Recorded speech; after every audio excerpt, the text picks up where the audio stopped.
We are the back. तो आज हम पढ़ेंगे संज्ञा और संज्ञा का पार्ट पढ़ेंगे 3। तो जैसे कि आपको पता ही है कि हम 2 पार्ट पहले पढ़ चुके हैं और आज अंतिम और लास्ट भाववाचक संज्ञा के बारे में पढ़ेंगे। तो भाववाचक संज्ञा क्या है, उसके उदाहरण है, भाववाचक संज्ञा कैसे बनती है, ये सभी बाद में जानेंगे। लेकिन पहले ये जानेंगे कि आप जो भी एग्ज़ाम की तैयारी कर रहे हो उसमें यदि हिंदी आ रही है तो ये कक्षा आपके लिए बहुत उपयोगी होगी। मैं वादा करता हूँ कि ये कक्षा देखने के बाद आपको कोई डाउट नहीं बचेगा। तो चलिए शुरू करते हैं। चलिए तो भाववाचक संज्ञा के बारे में जानते हैं। तो सबसे पहले पढ़ते हैं भाववाचक संज्ञा की परिभाषा एवं उदाहरण। जैसे कि आपको पता चल रही है, भाव नाम से ही पता चल रहा है, भाव और वाचक यानी भाव को बताने वाले शब्द, ठीक है, उसको भाववाचक संज्ञा के अंतर्गत आते हैं। परिभाषा देख लेते हैं। जिन शब्दों से किसी प्राणी या पदार्थ के गुण, स्वभाव या अवस्था का बोध होता है उन्हें भाववाचक संज्ञा कहते हैं। अर्थात जिस संज्ञा शब्द से किसी गुण, रंग, रूप, आकार, अवस्था का भाव का बोध हो उसे भाववाचक संज्ञा कहते हैं। जैसे हम जान लेते हैं मिठास। मिठास क्या है? मिठास एक भाव है। बुढ़ापा, गरीबी, यदि यहाँ पर मिठास ना हो तो मीठा होता तो अलग होता, ये भाववाचक संज्ञा ना होती तो ये विशेषण के अर्थ में आता। यदि बुढ़ापा ना होकर बूढ़ा होता तो ये भाववाचक संज्ञा नहीं होती। यदि गरीबी ना होकर गरीब होता तो ये जातिवाचक संज्ञा होती। आज़ादी, साहस, ये सब भाव है।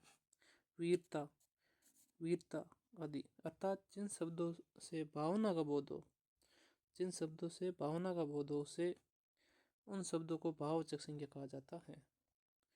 उम्मीद करता हूँ आपको समझ आ रहा होगा। भाववाचक संज्ञा के उदाहरण देख लेते हैं कुछ। जैसे पहले ही बताया था, मिठास, खटास, धर्म, ये मोस्ट इम्पोर्टेंट है। धर्म, धर्म क्या है? धर्म भाव है। थकावट, थकावट, जवानी, मोटापा, ये भी इम्पोर्टेंट है, ध्यान रखना। मित्रता, यदि यहाँ पर मित्र होता, मित्र, तो ये जातिवाचक संज्ञा के अंतर्गत आता।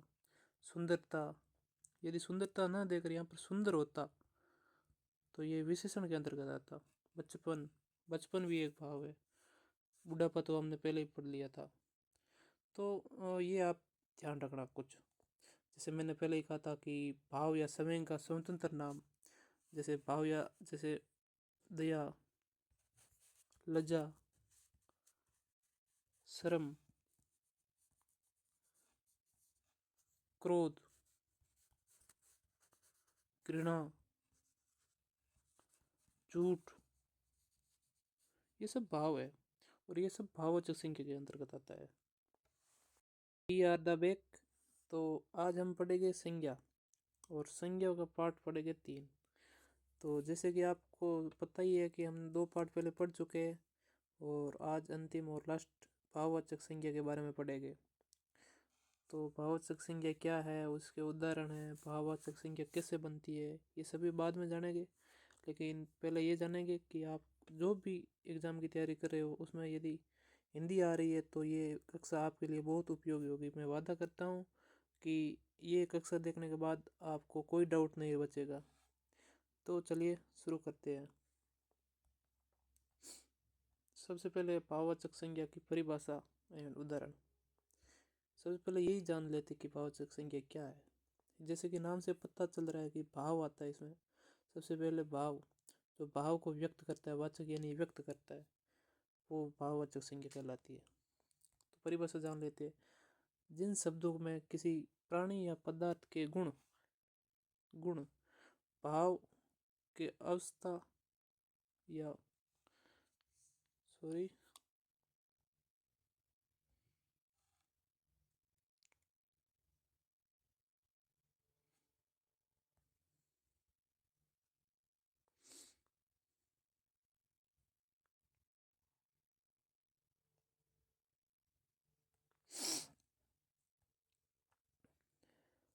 चलिए तो भाववाचक संज्ञा के बारे में जानते हैं।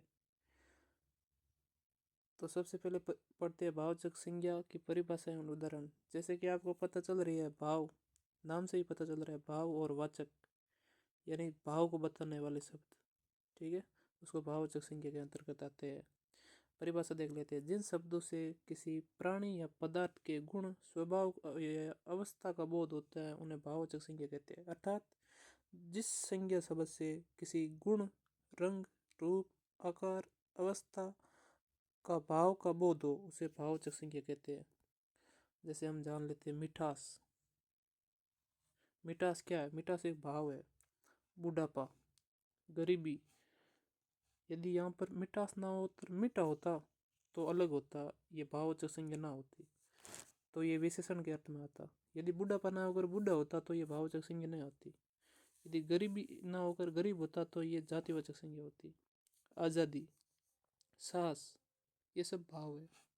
वीरता, वीरता आदि। अर्थात जिन शब्दों से भावना का बोध हो, जिन शब्दों से भावना का बोध हो उसे, उन शब्दों को भाववाचक संज्ञा कहा जाता है। उम्मीद करता हूँ आपको समझ आ रहा होगा। भाववाचक संज्ञा के उदाहरण देख लेते हैं कुछ। जैसे पहले ही बताया था, मिठास, खटास, धर्म। ये मोस्ट इम्पोर्टेंट है, धर्म। धर्म क्या है? धर्म भाव है। थकावट, थकावट, जवानी, मोटापा, ये भी इम्पोर्टेंट है, ध्यान रखना। मित्रता, यदि यहाँ पर मित्र होता,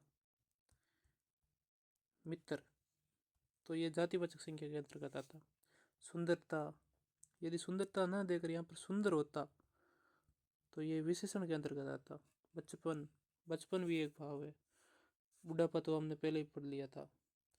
तो ये आप ध्यान रखना कुछ। जैसे मैंने पहले ही कहा था कि भाव या समय का स्वतंत्र नाम, जैसे भाव या जैसे दया, लज्जा, शर्म, क्रोध, घृणा, झूठ, ये सब भाव है और ये सब भाववाचक संज्ञा के अंतर्गत आता है। ठीक है। हाँ, एक विशेष बात और ध्यान रखना, किसी भाव व समय के अंत में प्रत्यय जुड़ा हो तो विशेषण हो जाता है। देखते हैं कैसे हो जाता है। जैसे किसी भाव या किसी भाव या समय के अंत में प्रत्यय जुड़ा हो तो विशेषण हो जाता है। जैसे हमने पढ़ा था, जैसे झूठ, तो झूठ में आ प्रत्यय लिखने से झूठा, ये विशेषण हो जाता है। शर्म, तो शर्म से शर्मिला बन जाता है। तो ये बात का विशेष ध्यान रखना आप। चलो आगे बढ़ते हैं। और एक बात और, किसी गुण, दोष, रूप, रंग, आकार, अवस्था के साथ प्रत्यय जुड़ा हो तो भाववाचक संज्ञा हो जाती है। दोबारा तो सुनिएगा, किसी गुण, दोष, रूप, रंग, आकार, अवस्था के साथ प्रत्यय जुड़ा हो तो भाववाचक संज्ञा होती है। जैसे मैंने कहा, जैसे ईमानदार, ईमानदार, ईमानदार क्या है?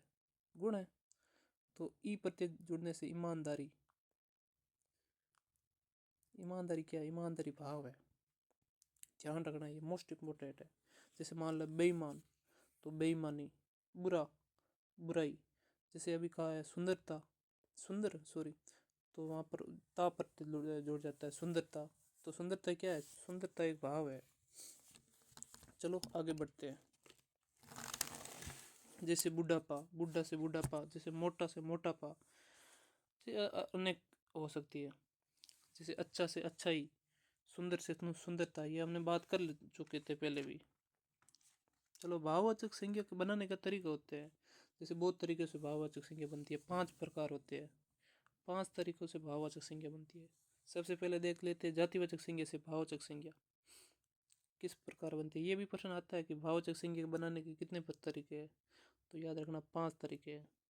विस्तार से पढ़ेंगे एक एक के बारे में। सबसे पहले जातिवाचक से भाववाचक संज्ञा, तो कुछ उदाहरण मैंने आपको बता दिए होंगे। जैसे मित्र, जैसे मित्र, मित्र प्लस ता प्रत्यय लगने से मित्रता। मित्रता, मित्रता क्या है? मित्रता एक भाव है। जैसे मैंने कहा पशु, पशु के पीछे त्व प्रत्यय लगने से पशुत्व, पशुत्व भाव है। जैसे मैंने कहा मनुष्य, तो मनुष्य जातिवाचक संज्ञा है, तो मनुष्यता भाववाचक है। बच्चा क्या है? बच्चा जातिवाचक है। और बच्चा के आगे बचपन, मतलब पन प्रत्यय लगाने से बचपन, बचपन यानी भाव है, तो भाववाचक संज्ञा है। तो दूसरा आ जाता है सर्वनाम से भाववाचक संज्ञा। सर्वनाम भाववाचक कैसे बनती है? जैसे मैंने कहा मम, मम, मम क्या है? मम सर्वनाम है, और इसके पीछे ता लगने से ममता। ममता लड़की नहीं है कोई, ठीक है। आप समझ लोगे ममता, ये कोई ममता सोना बाबू वाली नहीं है ममता, ये ममता है मातृत्व वाली ममता, ठीक है। तो फिर जैसे मैंने कह दिया अपना, निजवाचक सर्वनाम है। अपना से अपनापन, अपनापन, अपनापन क्या है? अपनापन भाव है, ठीक है। फिर आ गया विशेषण से भाववाचक संज्ञा कैसे बनती है। विशेषण जैसे मैंने मान लिया अच्छा, मैंने कहा अच्छा, अच्छा के पीछे आई प्रत्यय लगाने से अच्छाई, अच्छाई क्या है? भाव है, अच्छाई एक है, भाव है। ये विशेष बात ध्यान रखना। सुंदर क्या है?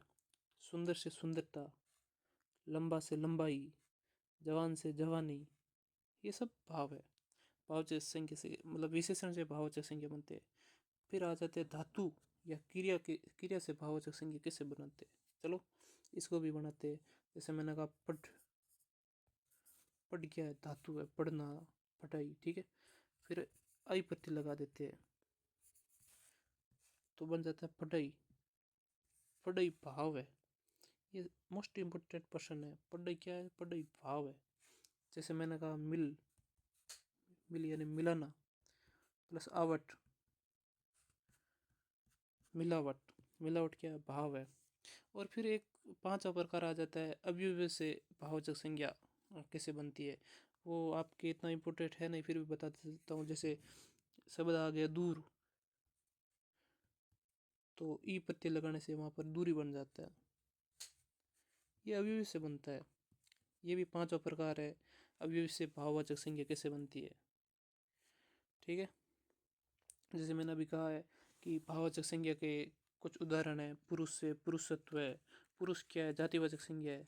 नारी से नारीत्व है, मतलब जिसमें भाव आता है, जो दिखाई नहीं देते हमको, मतलब जिसकी कल्पना नहीं कर सकते है मूर्त रूप में, उनको भाववाचक संज्ञा के अंतर्गत आता है।